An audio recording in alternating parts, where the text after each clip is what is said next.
Hey everyone, welcome to another CameraDads. I am Simon. And I am Phil. Good to see you, Simon. Good to see you as well, Phil. And tonight, or today, whenever you're listening to this, we are going to be talking about taking photos of our kids and our families when families get together.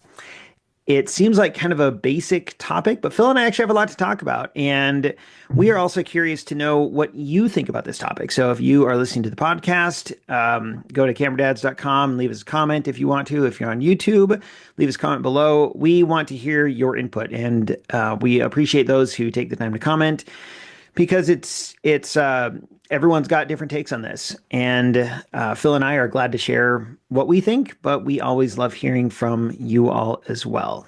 So, Phil, tonight talking about taking photos of family, friends, or family and kids when families get together.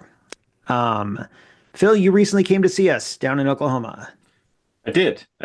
And yeah, just you giving me this idea of this topic, it opens up a lot of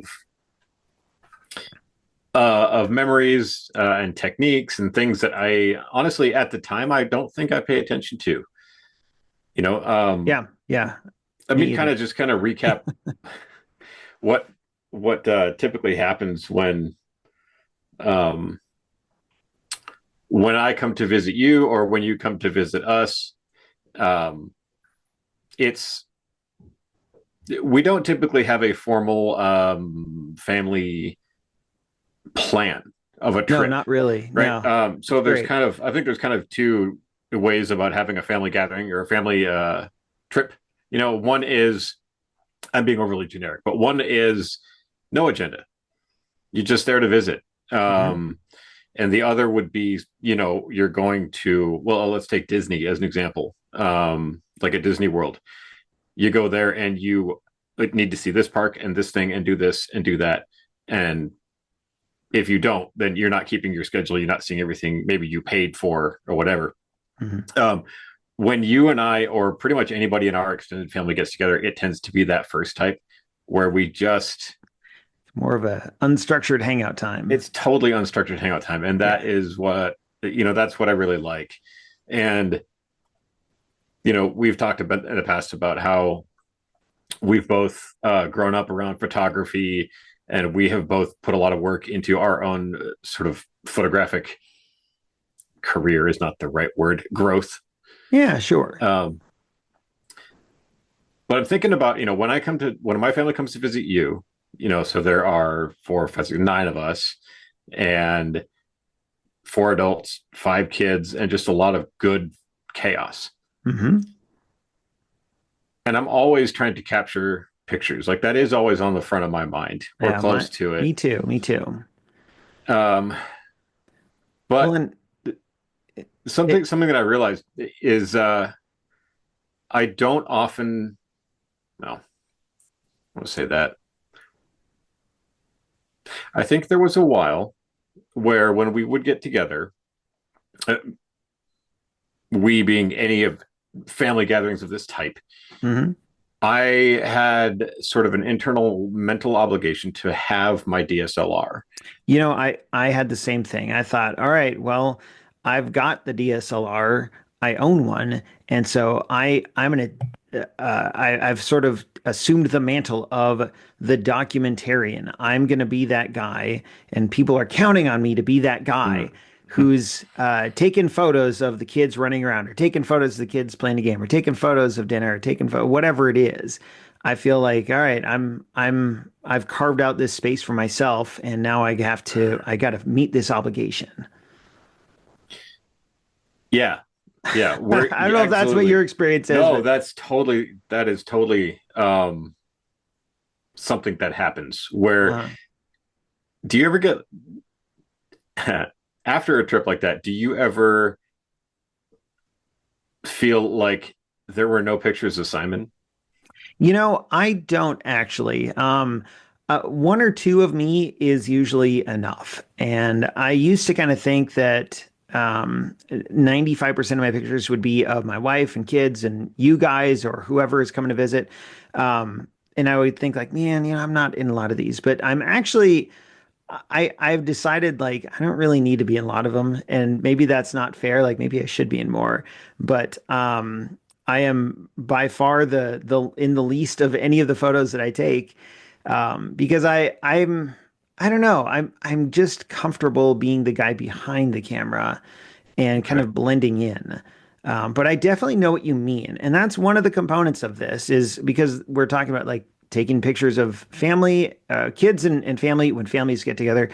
And that's always present. Someone is always going to be taking the photo and not in it, unless it's a group selfie, but that's not really the same as just sort of documenting the experience.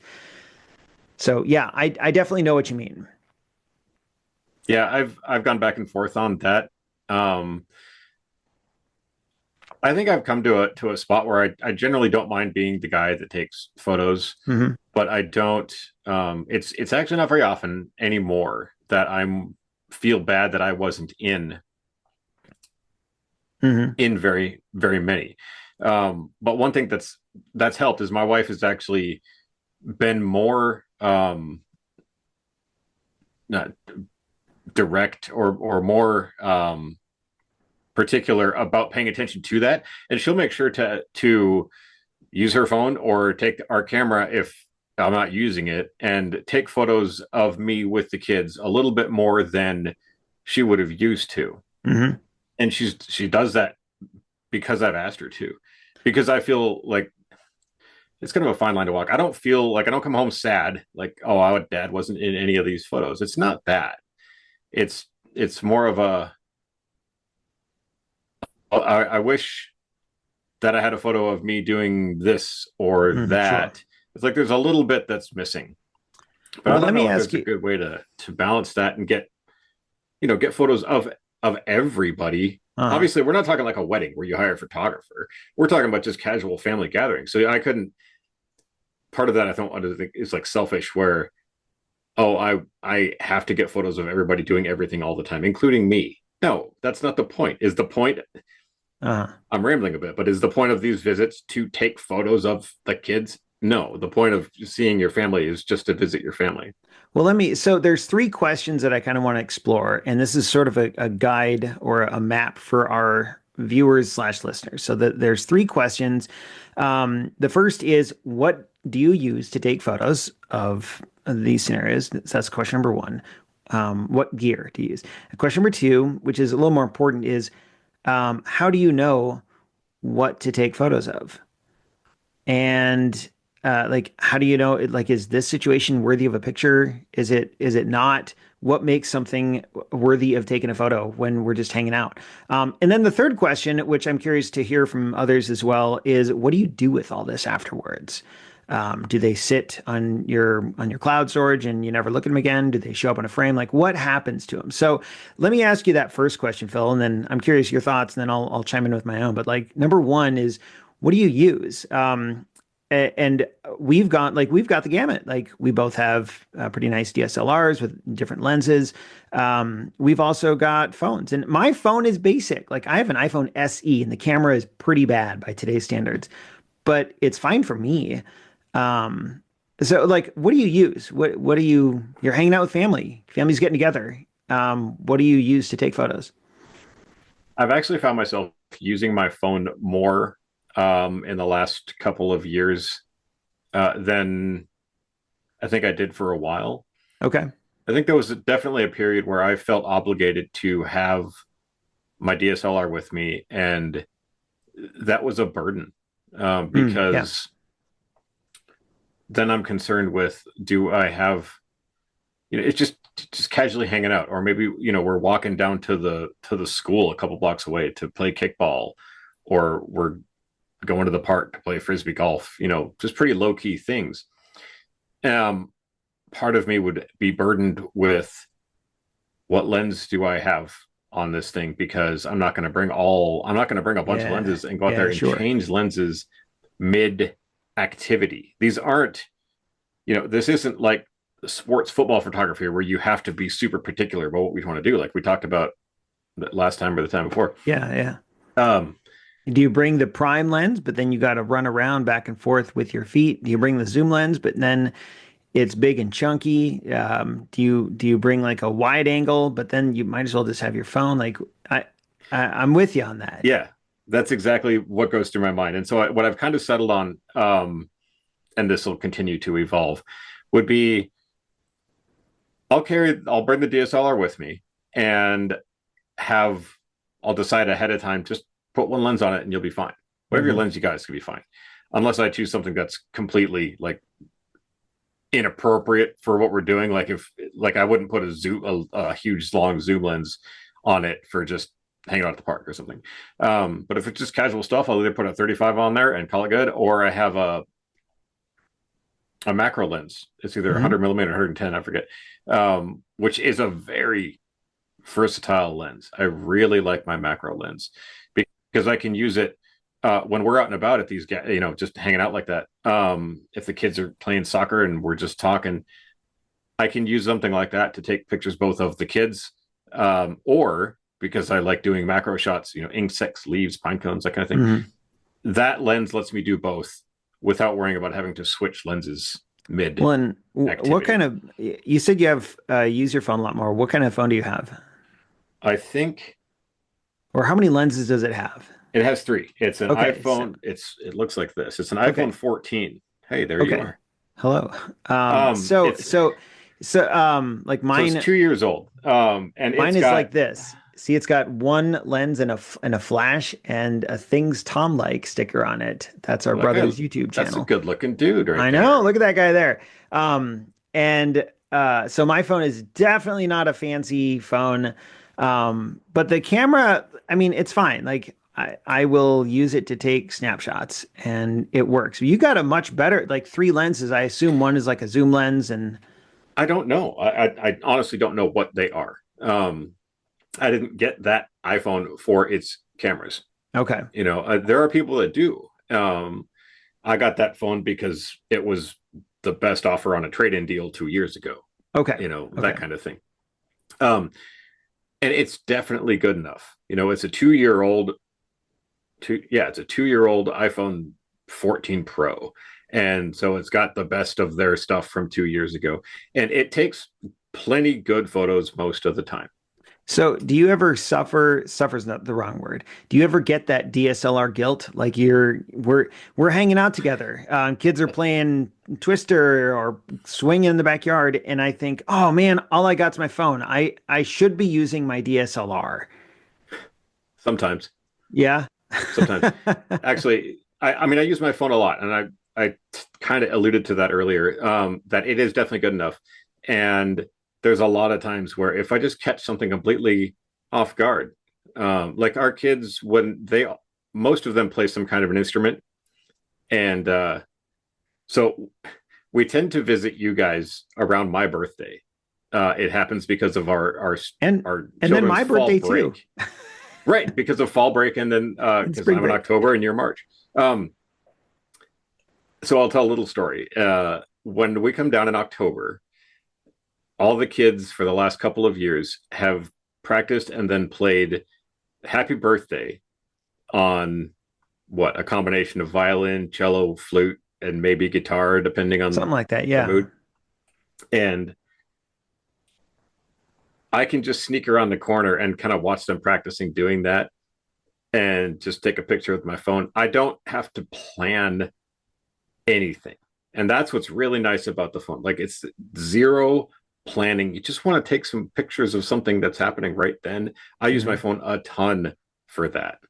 And I don't Um, need to worry about, it's a balance of, do I need to worry about making sure this is a really high quality photo, or is the lighting right?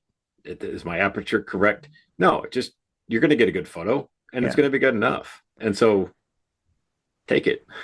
Yeah, I'm of a similar mind in a lot of respects. I've got I've got the closet with DSLRs in it. I got the lenses, and I've got the phone. But my we this is like a throwback to some who may have remembered this from like 2019 or something. My primary camera, whenever we're hanging out anytime there's people involved, whether you guys come visit, we come visit there, Christmas, Thanksgiving, vacation, summer, by far my primary camera is this bad boy here, my Fuji Hmm. X100F. Um, because this for me is the best of uh, it's the best casual hanging out camera that I'm aware of. Only now they're this is the F. I think it's the fourth version of it. They're now on the sixth version of it. But this camera it's a DSLR. It's got a APS-C sensor in it, so you get really good photos in any light, and you get really shallow depth of field if you dial the aperture down to f2. Um, and it can go anywhere. So this is like I if I didn't have this, I probably would have I probably have a better phone. I probably have like a three Okay. lens phone or something like Okay. that. I the autofocus on this is not is it's not great, and it's got some quirks. One of the dials is actually broken because I've used it so much. But this is by far my hanging out with family and people camera. It's terrible for sports, it's terrible for wildlife, but it's phenomenal for just hanging out with people. And that, like, honestly, if the question is, because I guess I asked it, what do you use? It sounds like both of us use a combination of things, but your general fallback, like the one that you use most of the time, is your phone. And for me, the one that I use generally most of the time is the Fuji. But I would say whatever helps you get the photo that you're looking for is perfectly valid. And if for me, if I know that the kids are across the street playing frisbee golf in the neighbor's field, I will go and get my DSLR and know that I have to lug it around now. Like, okay, I've now burdened myself with this albatross around my neck, but it's for a good purpose. Like it's for a good reason. Yeah, you're taking on Um, a little bit of a burden on yeah, purpose to make sure you can do yeah. that. Yeah, I knew you were going to mention your Fuji, Mm, and it kind of made me realize that. Uh, yeah, I don't carry a pocket camera. mm, I never really have, not for ever actually. I use my phone going back 10, 15 years, and I've always had a big bulky zoom camera of some kind. yeah, So I guess it does for some of it. The decision of what phone I buy does what how good its cameras are does play into that, okay, because it's going to be the thing that I'll take pictures with, you know, most of the time because it's the right, one I have in my pocket. right, Where in your case, if you're going to be doing anything where you might take a picture, odds are you'll have that Fuji with you, especially on like to get back to these casual family gatherings, um, where the grown-ups are playing cards or having a beer playing poker and the kids are, in the other room playing video games, whatever. That's You can decide a little bit what am I going to have with me, but in your case it's just this little pocket camera, but it's a yeah. very good one, Kind of and that's always on with me. purpose. And you don't need to factor into your phone buying decision, does this thing Right. have a good enough camera for me Mm. to use? Because for you it sounds like a a camera doesn't play into your phone purchasing decision. No, not yet anyway. Maybe if the Fuji ever breaks, maybe I'll change that. But yeah, for now, Fuji covers all my bases for just hanging out. But you raise an interesting question, which actually leads into the next question of how do you know what to take a picture of?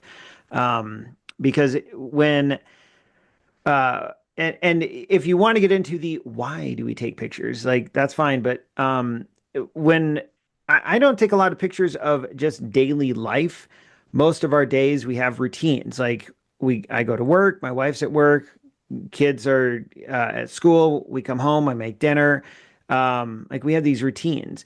Um, and when we have a break from that, when we're visiting family, now it's something different. And it's like moments in time that I want to capture. And so, but not all of it. I mean, do I really want 25 pictures of the kids pouring a bowl of cereal? I don't know. So that let me ask you that question and I'll share my thoughts as well. But like, how do you know what to take a picture of? And um, our families hang out because we live a couple states apart. We're not around each other all the time. Some families live in the same town and they're always around each other. So your calculation might be different, but for us, like occasionally getting together with family, how do you know what's picture worthy? What do you take a picture of? That's a good question, and I think there's a lot that goes into that. In part of that, I think in our case is we grew up with a very photographic family.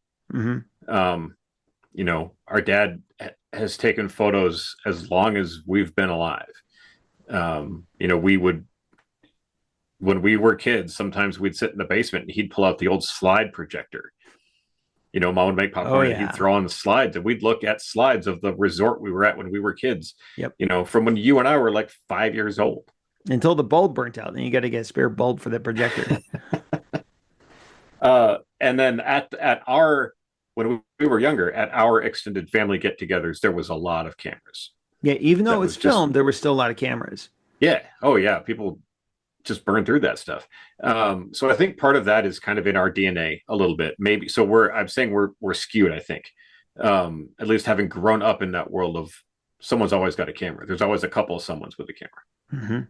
Hmm. Um, and I think the best way I can answer is specifically, how do I know what I'm going to take a picture of, or why am I taking a picture of something? It's honestly just it's a gut reaction. Okay. It's a gut feeling of noticing something.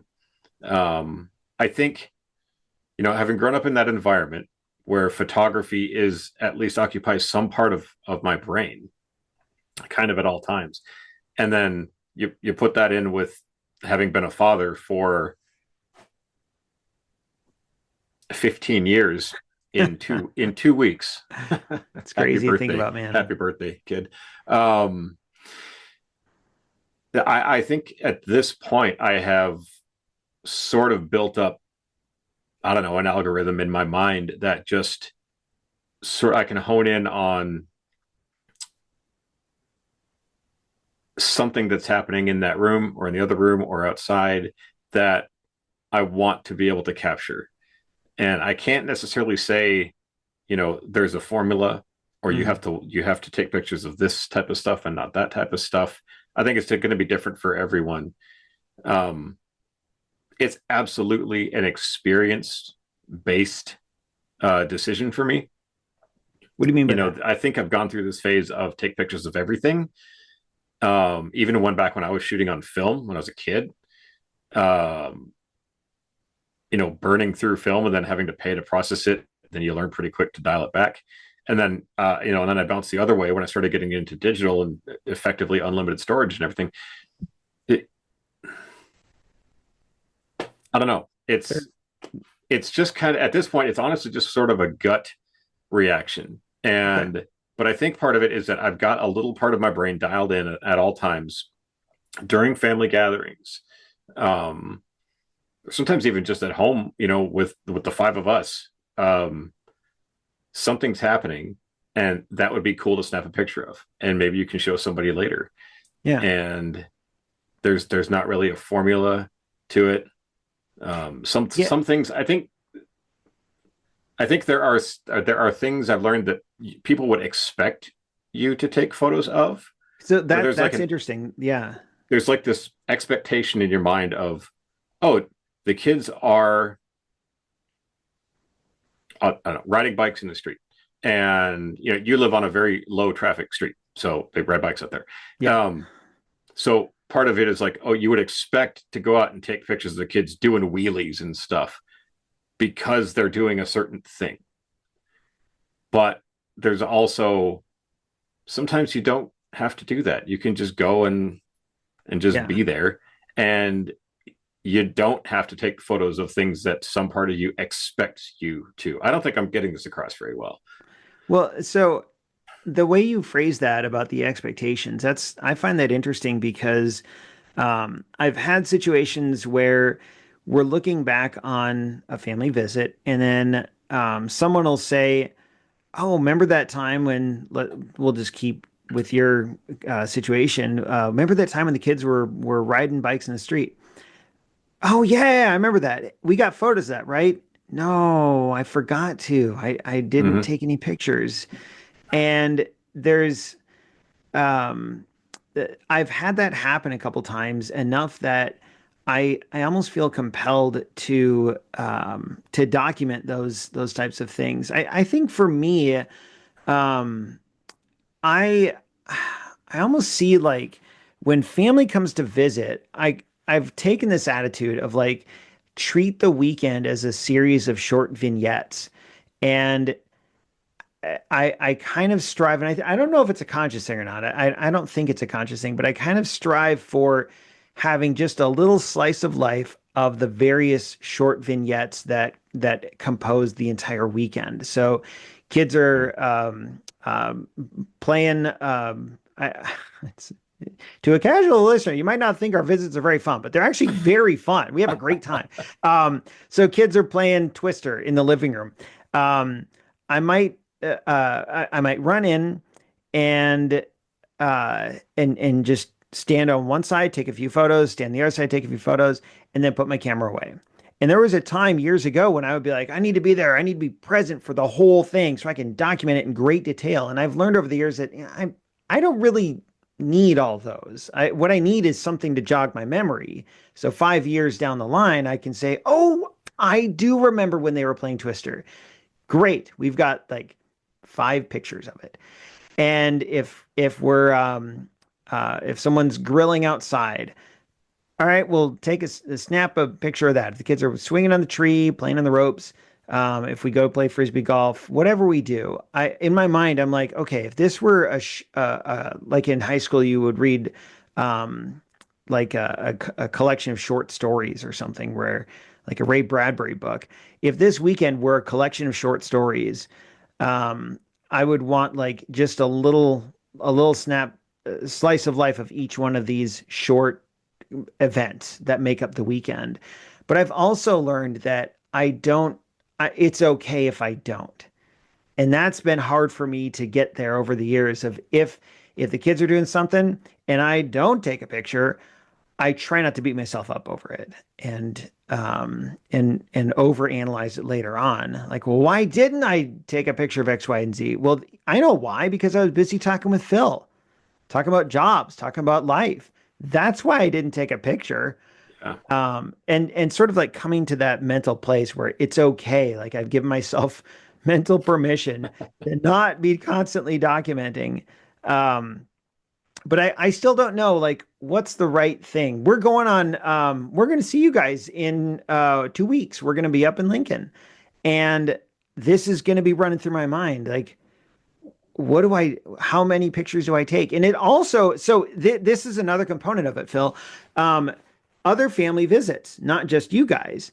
And you guys have family visit and you go elsewhere like Colorado to visit family. I try to be aware of the social context, Hmm. um, Hmm. because not everyone appreciates the constant documenting. Yes, yes, that's a And really it's good tough. point. Like with you guys, I kind of know where the line is, like what we're getting. But if we have friends over, like we had some friends over 2 or 3 weeks ago, you just friends in town, kids are playing in the yard. I think I took one photo the whole time and it was with my cell phone Hmm. because I don't know where the line is for those particular friends. And I don't want to have a deep conversation like let's sit down and flow chart out how this visit's going to go. So I know exactly when it's okay to take a picture and when it's going to make anyone uncomfortable, and I'll put my camera away and all that stuff. So I've Yeah, never figured that's that out. I've never figured out where the line is for hmm. non-family members. If it's friends, I I'm pretty good on where the line is, but if it's family members like my immediate family, like you guys, I'm I feel like we're all okay, or at least I haven't been told otherwise. But if it's friends that we don't have that shared background, I actually go way on the other side. Like I err on very few pictures because I value the relationship more than the memory. And I don't want my constant photo taking to be getting in the way of that relationship. And Yeah. oh, let's go to Simon and his family's house. Oh, I bet he's gonna have that camera out again. Ugh, like, why does he always do that? So I Yeah. don't know. Does that make sense? Oh, absolutely. Okay. You jogged my mind on a couple of things there. Yeah, when you and I are together, and our families are together, there's like an unspoken agreement that pretty much everything is fair game. Yeah. Like as long as you're not following me to the bathroom with your camera, uh, then I would expect Haven't so far. not yet. Then I would expect you, and I think you would expect me to take pictures of just about everything, and it would be fine. And I think that's how it works for you and I. And I think I go back again to what we grew up with, um, that we are, in a sense, documentarians that enjoy taking those photos and then looking at them at some point in the future. And I know we're going to talk about that in a minute. Mhm. And it's funny. What two things. In the environment where it's not someone super comfortable with that, like you and I are. If it's just Mhm. a different family or casual friends, or you're having the football team over for an after game thing or whatever. I typically do kind of what you do, err on the side of caution. Don't take quite as many unless I have a specific task to do of shooting photos, which in those types of situations, usually I don't. I think the safest way for me to do that is to kind of do what they do. Just kind of Yeah, Phil, I see like what it. other parents do. If I take my phone out because I see the kids doing something like, I don't know, making water balloons or something, but nobody else, none of the other parents is even Sure. watching that, then I might hesitate a little bit and think, nah, it's fine. Don't worry about Phil, it. that is brilliant. Like Oh, in I know. essence, I know. yeah. No, I just, It's the golden rule. It's do unto others as you would have them do unto you. Take yeah. pictures of others as you would have them take pictures of you. Okay. Then, And all right. Okay. So here's my other one. And it actually plays into that too. all right. Um, when we were kids, our dad took a lot of photos, Uh-huh. and he still does. And that's where we got all this from. But I can see and hear in my head very clearly. Let's say it's a Christmas time. Um, I don't know. And can you hear dad doing his photos of something and mom going, John, Yeah, I can. I can. where Because she's he like, crossed the line. why would you take a photo of that? Uh-huh. I can hear our mom saying Like I'm that. washing dishes. Why are you taking a photo of this? Absolutely. Yeah, absolutely. But there, so our dad crosses that line. I think, I don't know. I don't want to talk down about him at all because Yeah, he's great and he taught us a great. ton of other stuff. Um, but he also taught me, and I think you, that there is a line Mhm. and you can absolutely cross it, and he Yeah, does, and I think we do too. I've I crossed that know. line many times. Guilty Um, as charged. so I go back to, I think my answer in one word in my early 40s of how do you know what to take photos of? Instinct. You Um, can't just suppress 65 million years of good instinct. so I'm gonna before we wrap up this question and go on to our final question, I'm gonna insert one extra thing in here, which is I have made a conscious choice for the past several years, when we're hanging out with family and friends, particularly that we don't see very often. So not in town friends that we see on a decent basis, but family and friends who we don't see very often. We're hanging out. I make it a conscious choice to take a group photo, Oh yeah, and yeah. I get my tripod out, and I will go to if people are here, I have a spot in the neighbor's field that we'll go to. If we're elsewhere, we'll stand wherever. Because I think I've learned that I really appreciate of all the candids and everything that are great. I also really appreciate of a posed, everyone smiling and looking at the camera group photo. I don't want that to be the only evidence of the weekend, but I've learned that there is a lot of value for me in having that everyone is looking nice, looking at the camera. We know it's artificial. We know we were told to say cheese, but everyone's there, everyone's Yeah. present and looking in the same direction and smiling. But I also ask permission, and that's one thing I've learned over the years. I used to just sort of like make it happen. Like, all right, everyone, after dinner, we're doing a group photo. And I didn't discuss it with anyone in advance. Now I try to check with at least the grown-ups. Hey, do you mind if after dinner we run out and take a group photo? It'll be quick. You don't need to put shoes on. We'll just run over and take a photo. And in my experience, people also appreciate it, unless either people don't and they're lying or they just don't tell me. But that asking for permission is not something I used to do. I used to just sort of like command people, like, "All right, everyone, you're Yeah. here, so we're gonna go do this thing." And it's not a good way to build relationships. But I just to kind of wrap up that one section, unless you have something else to say, Well, the group photo, I've learned there's a lot of value in that. there is. So I think there's two very important things to do, to keep in mind when you're having these gatherings. Casual type stuff is do the candid photos. Oh, someone took a bite of their food and it was too spicy, and now they're Yeah, that's now great. they're coughing or laughing really hard, or you know, um, or someone belched and now someone's looking Mm, funny. You just snap a pic, do those, because that's just fun. And I think in the moment, those are fun memories. And on that group photo thing, one thing that I've done also intentionally, is just a group selfie. oh, There are yep, times yep. where we will have a family member over for dinner that we don't see very often. They might live here in town, but everybody's busy. And so, you know, once a month, once every 2 months, we will invite some family over for dinner. And in between the goofing off and the eating, I'll just be like, all right, everybody, look over here. And I'll do Yeah, the thing where I hold yeah, my phone up and like, all right, are we all in there? And mhm, go. And everybody just kind of makes a face. You click it. yeah. Then we go back to eating. I think that the reason I thought of that is because you were talking about the group photo. And Mhm. you can certainly do the pose group photo like you like to do. You can do the goofy one where, all right, I promise this is the last serious one. Everybody say cheese. Then we'll do a goofy one where the kids can make a funny face and jump Right. on each Dad other's brings backs. out the And remote control fart machine. exactly. You had me put a cat on someone's back Yes, when we the were there, neighbor's and then cat. it Yeah, immediately jumped off. The photo yeah. didn't work. Eh, But yeah, do those. I think those are very important in some form. No one's going to judge you because you didn't take a nice portrait with yep. everybody, Yeah. button down shirts, whatnot. But yeah, I think that in some form or fashion, getting a group photo is a good idea.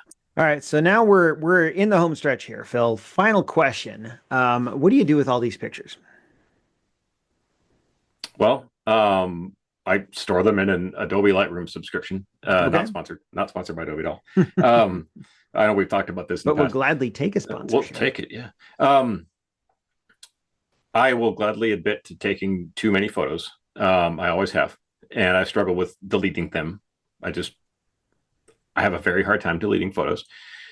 Um, I struggle with what to do with them, because I take a lot of them. They get dumped into an archive of some kind. In a current phase in life, it happens to be Adobe Lightroom. For many, many years before this, it was Google Photos. I'm talking tens of thousands of photos in there. Hmm. And they typically just sit there. Um, in the last year or two, I've gotten more into some level of editing using Lightroom as an editing tool, which I'll like to go back and pick out a few good ones of a get together and do some cropping and some highlighting and things like that. But for the most part, they just kind of get dumped into an archive and they sit there. And I I don't know what do you much mean. with them. We do have an Echo Show. It's the screen that hangs. It's an Amazon Echo TV, basically. It's a digital picture frame, and we've got.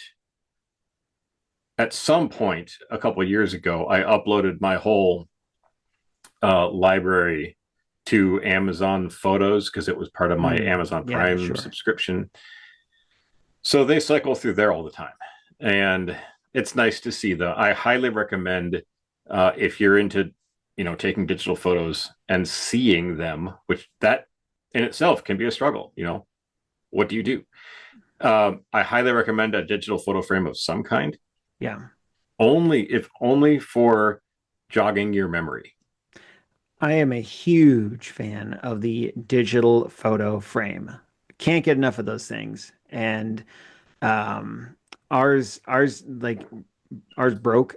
It just stopped Oh no. working not too long ago and we miss it. I don't say this, well, I'll say I really, really like it. Um and it has been a phenomenal way of bringing those photos back into our lives. Mhm. Old photos, new photos, selfies, posed, vacation, especially photos of family visiting. And if someone is thinking about like, well, what do I do with all these photos on my phone? I cannot recommend a digital photo frames highly enough. Whether it's a smart frame like an Echo frame or just a basic one where you upload your photos via Wi-Fi. They are so nice at bringing those photos back Let me into ask you a question. I have experience with exactly one digital photo frame, and Mhm. it's an Amazon Echo Show. Sure. And I honestly, I would not recommend it to someone who's looking specifically for a digital photo frame, Okay. um, because it's backed by Amazon and it's part of their Echo product line. They want it to be a do everything device. I They see. want it to show your calendar, show your weather, show sports headlines, news headlines. But hey, you bought this a month ago. Do you need some more?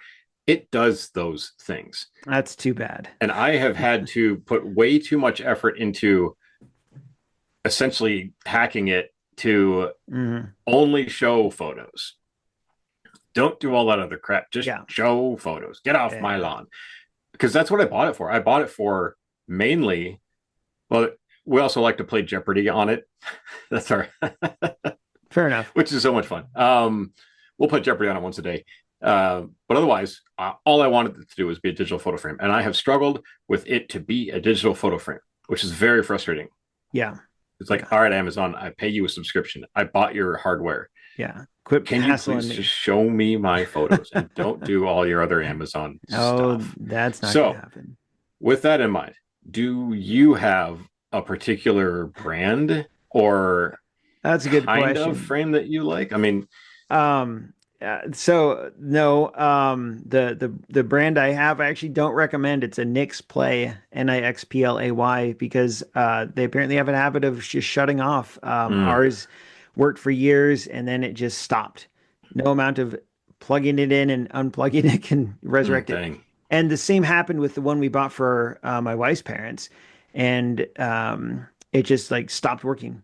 So I don't know the right answer. I know Lexar, like the Yeah, SD card company, yeah. they just recently came out with their own line of frames. It's Wi-Fi enabled, but so you don't have to put an SD card in. You can if you want to, but I've heard they're quite good. Um, but I don't have one that I'd recommend, but I do recommend the concept of a digital photo frame. Okay. Okay. And my answer to the question is similar to yours. Mine, I use Lightroom Classic, which is it's like the desktop based version of Lightroom. It does do cloud syncing, but it's not cloud first. Like yours is cloud first. So Yeah. my photos live on my computer. Like it's literally my computer. Um, Not even in the cloud. Photos on my phone live in the cloud, but photos, like almost 200,000 photos of the past 2 decades, live on my computer, and they're backed up to a couple external hard drives. But from there, we put them on the digital frame, and I've got a lot of them tagged with people like Hmm. facial recognition. So if someone's birthday is coming up, I'll go through and find one or two photos of Phil and send them off to Phil. Um, but that I, I find the most value in these photos of friends and family have taken after time goes by, and Yeah. we'll go back and we'll specifically look at those chunks of time.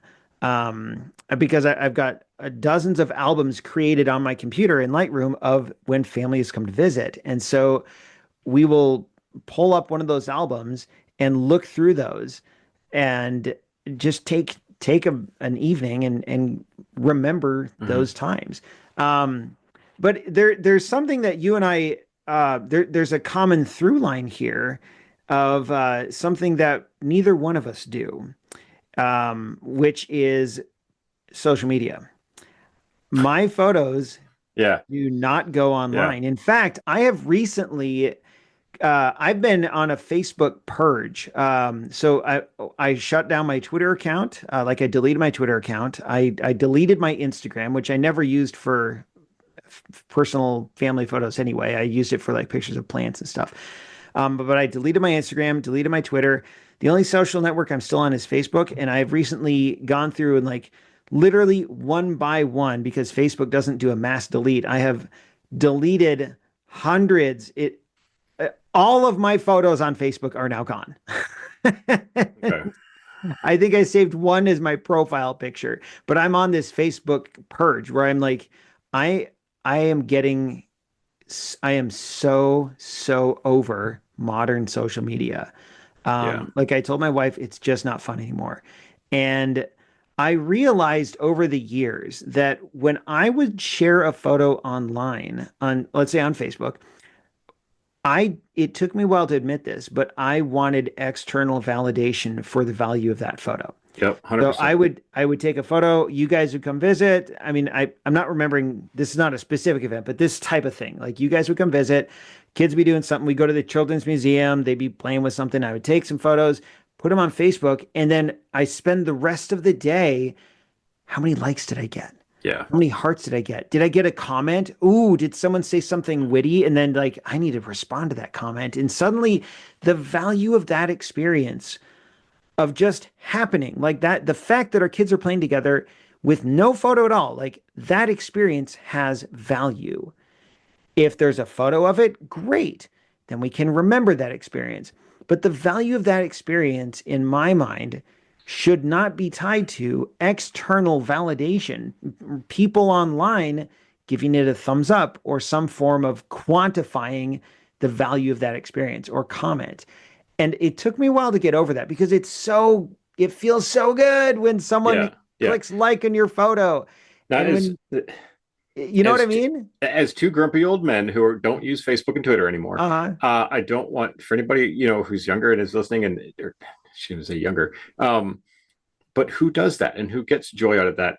I don't want you to feel like we're saying that that's a bad thing, Right. You because you it's do what not. works for you. It's If fine. you feel validation by sharing your photos online, then by all means do it. And I think there is a place for it. Uh, but I think you're right that there's a fine line to walk in.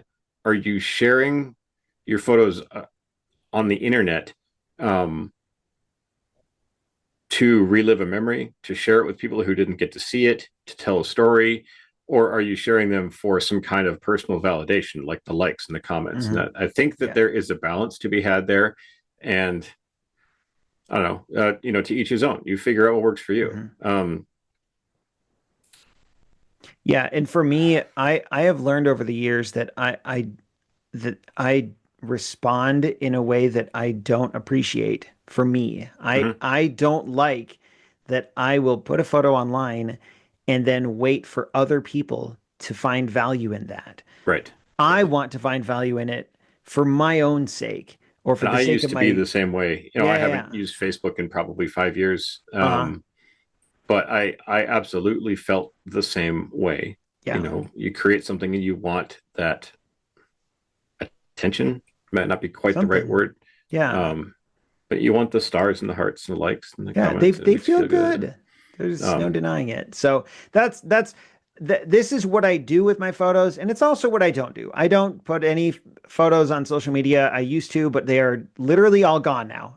yeah, And to like I'm on board, like fully agree with what you said. If someone else gets value out of that, fine. Like you do what works for you, as long as you're not hurting yourself or hurting someone else. But that's my approach, and it sounds like you're kind of on the same page as well. So. yeah, yeah. I mean, there are situations, and it's not social media though. Like social media being things like Instagram, Facebook, Hmm. Twitter, anything that has kind of a public face to it, Mhm. I tend to just not use those things. Um, Except for a except for, podcast and well, yeah, YouTube for the but I podcast. mean, I don't use them for that kind of validation. Right, I right, had right. that phase. I absolutely had that Yeah. phase. Um, but for things like texting or WhatsApp messaging, Signal messaging, things like that, um, I really want to be able to get to photos very quickly and share Mhm. them on things like that. We are part of several family group chats, and if if a topic comes up and I have a photo or two that I want to share, I want to be able to find them quickly and Mhm. get them shared because it's a private group. It's not just putting it on the internet. It's maybe there's a private chat of the 30 cousins that we have, and Sure. someone mentions the trip we took to wherever 15 years ago. Yeah. I know that I can go and find some photos and post them there, and that I want to be able to do. I want to be able to find my photos quickly and get them and share them in cases like that. And I suppose that's something else. And I feel like we're probably running up against the time, but Yeah, I think there's so. one there is one thing I realized recently, and it's a struggle I've had for a long time, and I'll probably struggle with it forever, is organizing photos. I Yeah, believe yeah. we actually did a full episode on this back in season one We may have, of yeah. how do we organize these tens of thousands, now hundreds of thousands of photos. And I've I, I've tried to find the balance between just dumping them all into the archive, and then maybe just like searching by date, or and the other side of that is, okay, here's a folder for the year, here's a folder for the month, here's a folder for that trip, here's a folder for this sport on this day Mhm. on this field. That tends to be too much work for me. What I'm getting at is one thing that I've discovered recently is grouping photos by recurring event in Ooh, one place. So okay. there's a specific example of this. There is a wonderful local little pumpkin patch near here called Roca Berry Farm. And we've been going there with my wife went there when she was a kid. Her I and her think I might have, cousins would go there. yeah, it's And familiar. It sounds familiar. we have taken our kids there ever since they were born. And we went this year. And afterwards, I just unloaded a bunch. I took my camera and took a bunch of photos and unloaded them all. And I realized that I could just go into Lightroom or whatever software it may be and make an album of just Roca Berry Farm, all of Sure. it. Doesn't have to be by year. Not Yeah, don't have a okay. folder for every year or an album for Okay. every year. I did have to find the dates, so I had to go and search every year going back to before we had kids. October. I would just go to the October, Okay. and oh, there they are, and drop them into this Roca Berry Farm album. So now I have one album with, I don't know, a couple thousand photos only taken at that place. That's cool. And that is an idea that has never crossed my mind before. And then like the next day, I sat down with my wife and I didn't tell her what I had done. And I was like, here, take a look at this. And within like 30 seconds, we're reminiscing Yeah. about, That's cool, Phil. oh, did we miss that year? How come we didn't go? Yeah. Oh, that's right. The so and so was born then, and we had this other thing going Right. on. And oh, there's that neighbor kid that went with us the one time, and oh, there is him doing whatever. We wouldn't have seen those if we were just, hey, can I see the pictures of the pumpkin patch from last year? Got it. No, Yeah, you just that's good. so that concept is new to me, and I'm going to keep working on it. So I would like to do one of Oklahoma visits, you know, because I think that then it's far easier to relive or reminisce about an experience if you can get to it more quickly. Hmm. So instead of doing something so granular like Oklahoma 2020, Oklahoma 2019, separate it out like that. Just it's something that I came up with, and on the first try, it seemed to work pretty well. I like So I'm it. going to keep going with that. Well, Phil, this has been good. We've covered a lot of ground. I feel like uh it's good to hear how other people approach this. And I know we said this at the top, but I'll say it again. For anyone listening or watching, I'd love to hear your thoughts on this as well. And leave a comment below, but not because Phil and I need that sort of external validation. Like, I'm just curious what you guys think. Where everyone's got different opinions on this. So anyway, Phil, great episode. Thank you so much for doing this. Yeah, thank you, thank you. And All right. again, to echo what you said, I do enjoy engaging with anyone that does comment on on the YouTube video Yeah. of these. When we started season 2 after a 5-year hiatus, I think we made it very clear that our goal is just to hang out and talk about this stuff. And Yeah. these conversations have become very enjoyable for me. I love bouncing this stuff off of you. I love doing these talks. And if we get people online that want to watch and listen, and then they have contributions or questions, we love that. Yeah. All right. Thanks, Phil. Thanks, You everyone. bet. All right, we'll see you next time. See ya.